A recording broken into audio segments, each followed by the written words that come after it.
السلام علیکم ورحمۃ اللہ وبرکاتہ۔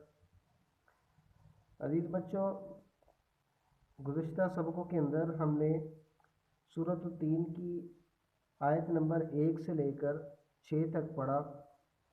اب آگے اس سبق میں ہم آیت نمبر 7 اور 8 کے بارے میں پڑھیں گے۔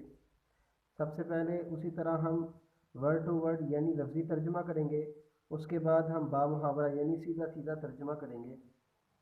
اعوذ باللہ من الشیطان الرجیم، بسم اللہ الرحمن الرحیم۔ فما پس کس چیز نے یکذبک تجھے جھٹلانے پر آمادہ کیا، بعد اس کے بعد، بالدین جزا کے بارے میں۔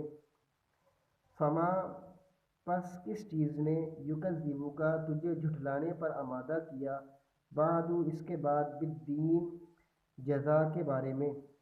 اب اس کا با محاورہ ترجمہ کریں گے۔ فما یکذبک بعد بالدین، تو اس کے بعد کون سی چیز تجھے خدا کے بارے میں جھٹلانے پر آمادہ کرتی ہے۔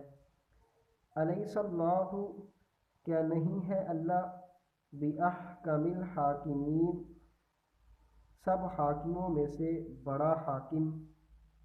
الیس اللہ باحکم الحاکمین، کیا اللہ سب حاکموں سے بڑا حاکم نہیں ہے۔